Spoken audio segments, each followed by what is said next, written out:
বরং অন্যদেরকে আল্লাহর আইন অমান্য করতে বাধ্য করে, ওদেরকে আরবিতে কি বলা হয়? তাগুত বলা হয়। আর এই তাগুতি শক্তি, এই তাগুত হয় তার সাহায্যকারী, যা তাকে আলো থেকে টেনে অন্ধকারের ভেতরে নিয়ে যায়। আর কাফের হচ্ছে আল্লাহ পাকের ভাষায় অর্থাৎ কোরআনের ভাষায় কাফের হচ্ছে সবচাইতে নিকৃষ্ট প্রাণী, সবচাইতে নিকৃষ্ট জীব। মহাসত্যকে যারা অস্বীকার করেছে, যারা আল্লাহকে মানে না, যারা আল্লাহর কোরআনকে মানে না, যারা ইসলামকে স্বীকার করে না, তারা সবচাইতে নিকৃষ্ট প্রাণী।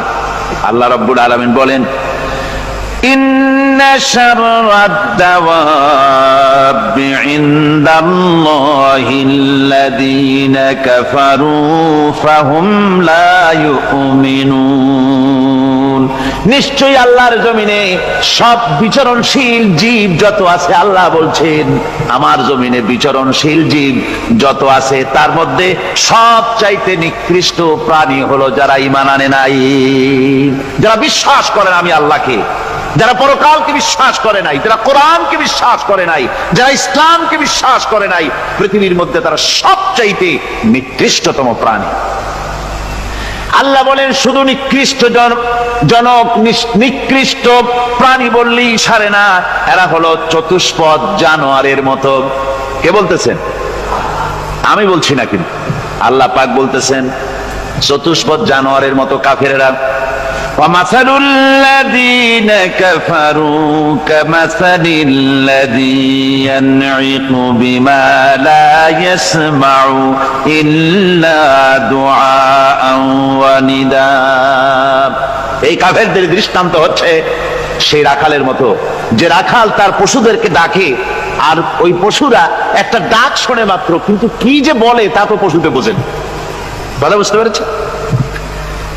সুম্মুন বুকুমুন উমিয়ুন ফাহুম লা ইয়াকিলুন।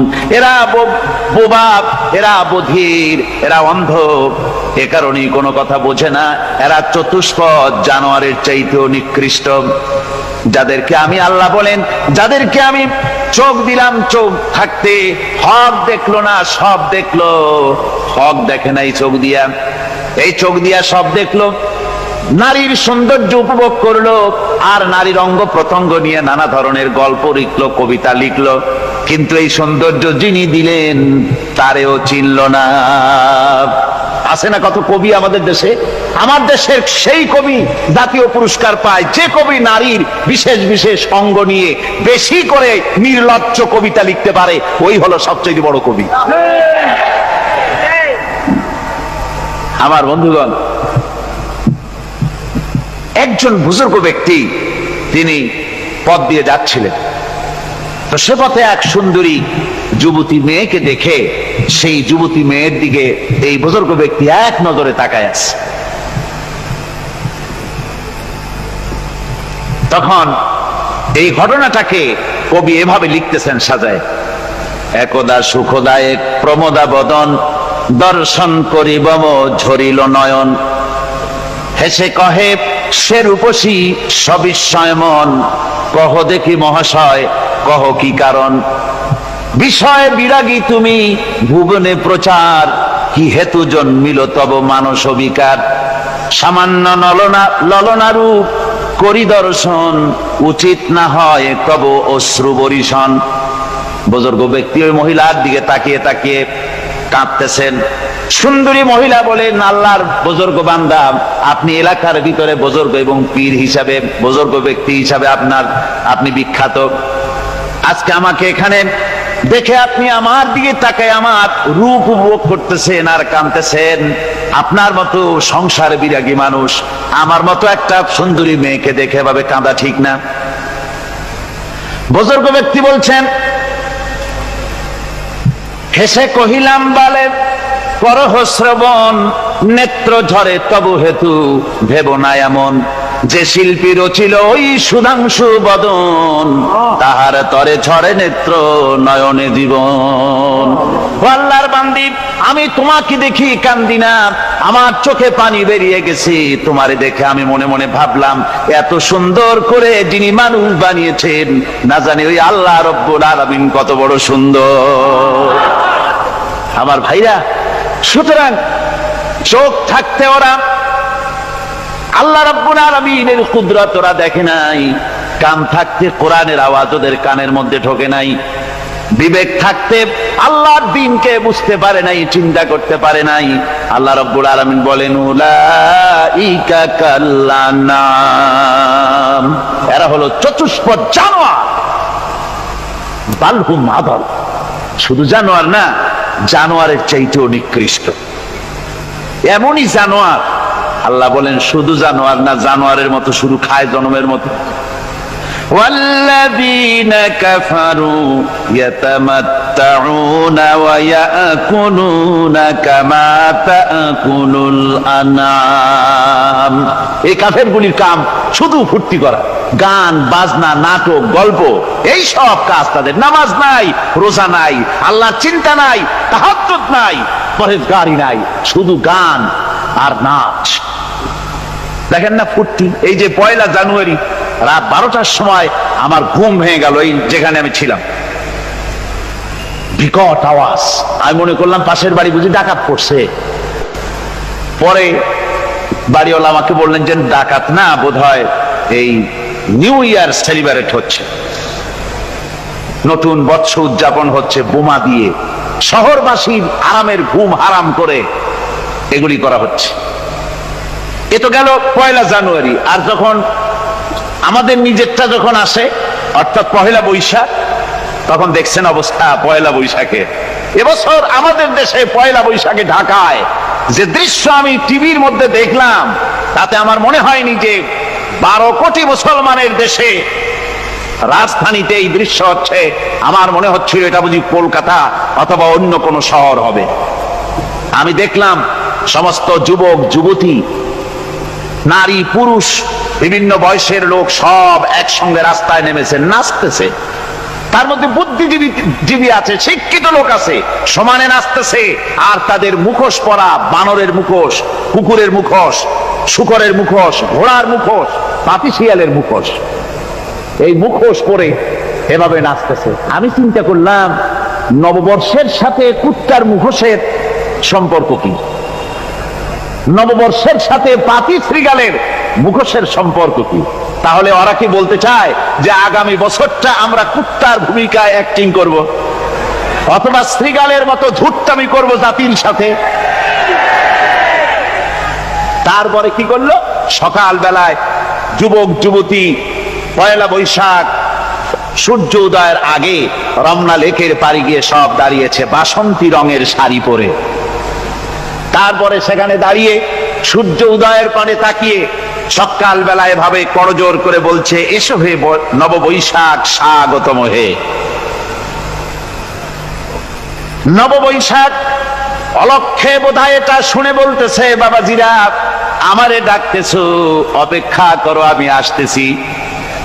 আমারে ডাকতেছো, আমি আসতেছি, কোমরে গামছা বেঁধে আসতেছি, 225 মাইল স্পিডে আসতেছি, 30 ফুট উঁচু জলোচ্ছ্বাস নিয়ে আসতেছি, নববৈশাখের মজা সাত চাকায়। আমার ভাইরা, মুসলমান নববর্ষ উদযাপনের সাথে মুসলমানের কিসের সম্পর্ক? মুসলমান যদি এই দিন উদযাপনই করে, তাহলে তাকে করতে হবে ফজরের নামাজ পড়বে। মুসলমান নববর্ষ উদযাপন করবে, ফজরের নামাজ পড়বে, তারপরে কোরআন শরীফ তেলাওয়াত করবে, দরুদ শরীফ পড়বে, আল্লাহর দরবারে হাত তুলে বলবে, রব্বুনা রাব্বিন, 1 বছর পার করে দিলাম, নাফরমানি ছাড়া কিছুই তো করি নাই, বিগত বছরে যা করেছি মাফ করে দাও, আগামী বছরটা গোটা জাতি আর দেশের জন্য কল্যাণকর মঙ্গলময় করে দাও। এটাই তো বলা উচিত ছিল নাকি? বলে তা না করে, তা না বলে বৈশাখের পরিচালককে না ডেকে সরাসরি বৈশাখকে আহ্বান করা হয়েছে, আর বৈশাখ আহ্বান করার মজা জনমের মতো দেখাই দিয়েছে। আল্লাহ রাব্বুল আলামিন তাই বলেন, কাফেররা তাদের কাজ হলো শুধু খাওয়া, তারা এমন খাওয়া খায় জনমের মতো খায়। ইয়াকুলুনা কামা তাকুলুল আনাম, জানোয়ারে যেমন খায় ওই রকম খায়। তার মানে খায়, একটু বিসমিল্লাহ কয় না, খায়া যখন ছেড়ে দেয় তখন আলহামদুলিল্লাহ বলে না, বাহাত দিয়ে খায়, আবার বাহাত দিয়ে খায়। ডাব একটা কাটলো, বিসমিল্লাহ নাই, খাইলো, 2-4 ঢোক খাইয়া পুরা ডাবটারে ফেলাই দিল। ডাবটা কি তোমার বাজান তৈরি করছিল নাকি? একটু বিসমিল্লাহ বললা না, একটু শুকরিয়া আদায় করলাম। আমি গত এই ডিসেম্বর গেল, ডিসেম্বরের 16 তারিখ আমেরিকা থেকে এসেছি। ওখানে দেখলাম তারা প্রতি নভেম্বর মাসের শেষ বৃহস্পতিবার থ্যাঙ্কস গিভিং ডে অবজার্ভ করে। তা আমি জিজ্ঞেস করলাম, থ্যাঙ্কস গিভিং ডে জিনিসটা কি? ওরা বলল, এটা হচ্ছে এই যে গড আমাদেরকে সারা বছর ভালো খাওয়াইছে, আমাদেরকে ভালোভাবে পড়াইছেন, সুন্দর রেখেছেন, এই জন্য আমরা গডকে থ্যাঙ্কস দেই নভেম্বরের এই শেষ দিনটিতে। সারা বছরে ভালো খাইছি, ভালো থাকছি, এই জন্য গভর্নমেন্টকে মানে গডকে থ্যাঙ্কস দিলাম। আমি আমার আলোচনায় সেখানে বললাম যে দেখেন, রাশিয়ার সাথে আমেরিকার পার্থক্য তো এখানে, ওরা গডকে অস্বীকারই করেছে, গডই মানে না। আর এরা গডের নামাজ রোজা বা ইবাদত কিছু করুক আর না করুক, গডের অন্তত একটা ধন্যবাদ দেয়। ওরা ওদের ডলারে লিখেছে, ইন গড উই ট্রাস্ট, প্রত্যেকটা ডলারে লেখা আমরা গডে বিশ্বাস করি। তো শুকর আদায় করলে তো আল্লাহ বাড়িয়ে দিবেন। আল্লাহ রাব্বুল আলামিনের সুন্নাত হলো, শুকর যদি কেউ আদায় করে আল্লাহ বাড়িয়ে দেন। লা ইন শাকারতুম লাযীদান্নাকুম ওয়া লা ইন কাফারতুম ইন্না আযাবী লাশাদীদ। আমার নিয়ামতের শুকর যদি আদায় করো আমি বাড়ায় দেব, আর যদি নিয়ামতের শুকর আদায় না করো তাহলে মস্ত বড় শাস্তি তোমাদের জন্য রেখেছি। তো আমেরিকা শুকর আদায় করে নিজেরা খাইয়া, কিন্তু ওদের জমিন হলো বিশাল জমিন। আমি কয়েকবার গিয়েছি এবং বহু স্টেট সফর করেছি। ওদের জমিন এত ফার্টাইল, জমিনে যদি রীতিমতো তারা ফসল ফলাতো, এই ফসল সারা দুনিয়ার দরিদ্র ভূমুক্ষ জনতাকে খাওয়াইয়া বাঁচাইতে পারত। কিন্তু ওরা তা করে না। ওরা করে কি? ওরা মুনাফার হার, বাজার দর ঠিক রাখার জন্য নির্দিষ্ট পরিমাণ জমিনে ফসল ফলায়, কিন্তু জমিন এতই উর্বর, ওদের মেজারমেন্ট করা, মাপ করা, হিসাব করা ফসল হয় না, ফসল হয় বেশি। তখন বাড়তি ফসলকে তারা প্রতি বছর লক্ষ লক্ষ টন আলু আর গমকে তারা সমুদ্রে নিক্ষেপ করে। তাদের আলু এবং গম সেই সময় তারা নিক্ষেপ করে সমুদ্রে যখন ইথিওপিয়া, সুদানে মানুষ না খেয়ে মরছে। পৃথিবীর বিভিন্ন দেশে মানুষ ক্ষুধার যন্ত্রণায় যখন চিৎকার করছে, আর তাদের এই চিৎকারে আকাশ বাতাস ভারী হয়ে যাচ্ছে, তখন ওরা এই কামটি করছে। তাই আমি ওই প্রথম দিন বলেছিলাম যে রাশিয়া যেমন খান খান হয়েছে, অস্তিত্ব বিলুপ্ত হয়েছে আল্লাহর সাথে নাফরমানি করার কারণে। আপনারা বলতে পারেন কমিউনিজম কি একটা সহজ ব্যাপার? একটা বিরাট শক্তি, পৃথিবীর বুকে কত দেশ তারা ডমিনেট করতেছিল, কোন যুদ্ধ নাই, কোন রক্তপাত নাই, বিনা ধাক্কায়, বিনা বাতাসে, বিনা ঝড়ে বিশাল মহিরুহু চিৎপটাং। এটা হলো কেন? কেন হলো রাশিয়ার এই দশা? আমি লালদিঘির ময়দানে বলে গেছিলাম, আমি চিন্তা করে যেটা পাইছি সেটা হচ্ছে এই, দুনিয়ার সমস্ত মতবাদ আল্লাহকে কোনো না কোনো প্রকারে স্বীকার করে। তার কথা মানুক আর না মানুক, আছে একটা কিছু, এতটুকুন বলে যে আল্লাহ আছেন বা গড আছে বা একটা কিছু আছে।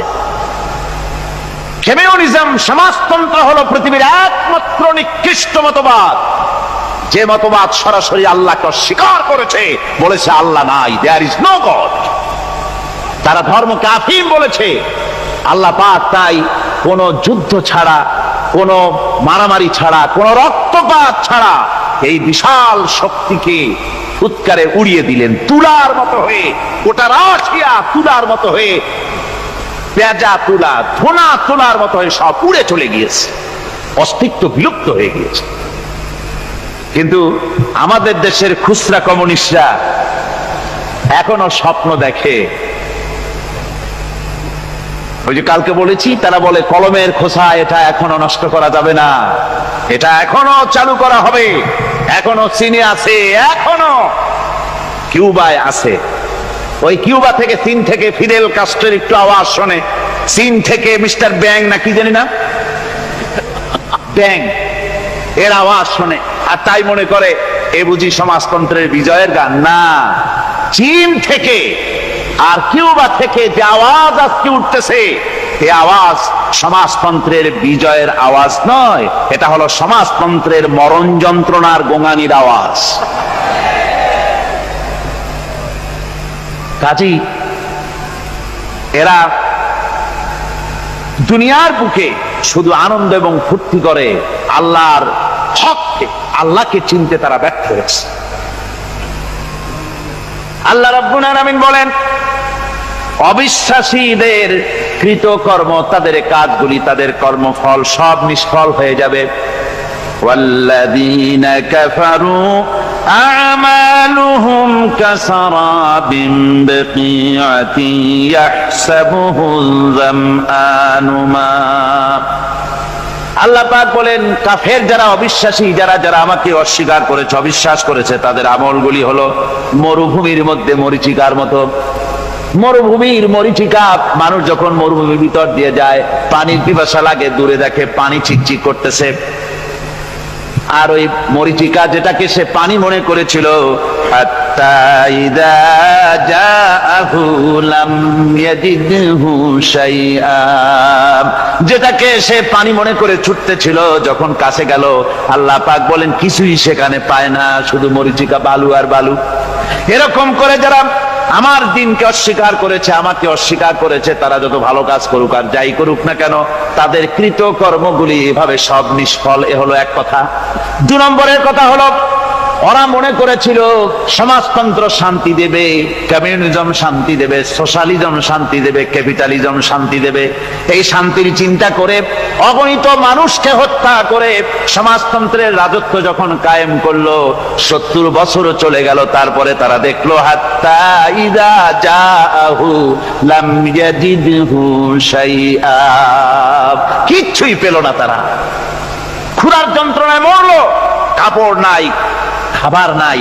তারা ওই রাশিয়া থেকে, চেকোস্লোভাকিয়া থেকে, যুগোস্লাভিয়া দিয়া, রোমানিয়া থেকে, হাঙ্গেরি এবং পোল্যান্ড আর মঙ্গোলিয়া থেকে, সেখানে সমাজতন্ত্র তাড়াতে আমরা যাই নাই। আমরা সেখানে সমাজতন্ত্রের বিরুদ্ধে তাফসীর করি নাই, ব্যাখ্যা করি নাই, বক্তব্য রাখি নাই। ওই সব দেশ থেকে সমাজতন্ত্র তাড়াইছে কে? কারা তাড়িয়েছে? না না, ওরা নিজেরাই, সেই দেশের জনগণই এটাকে উৎখাত করেছে তাদের জমিন থেকে।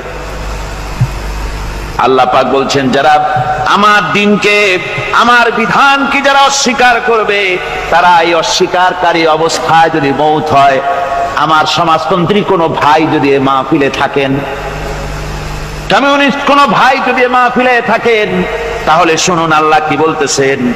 আল্লাহর দিনকে, আল্লাহর কোরআন, পূর্ণাঙ্গ জীবন বিধান, অর্থনীতি আছে, সমাজনীতি আছে, রাজনীতি আছে, কথা যারা বিশ্বাস করে না, কোরআনকে শুধুমাত্র নামাজ, রোজা, হজ, যাকাত আর বেহেশত দোজখ যারা মনে করে, জীবন ব্যবস্থা মনে করে না, এই অবস্থায় যদি মারা যায়, আল্লাহ রাব্বুল আলামিন বলেন, ইন্নাল্লাযীনা কাফারু ওয়া মাতু ওয়া হুম কুফফারুন উলাইকা আলাইহিম লানাতুল্লাহি ওয়াল মালাইকাতি ওয়ান নাসি আজমাইন।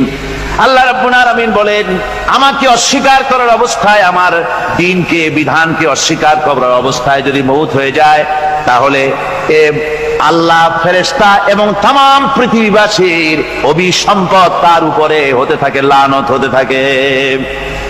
খালিদিনা ফিহা লা ইউখাফফাফু আনহুমুল আযাবু ওয়া লা হুম ইউনজারুন।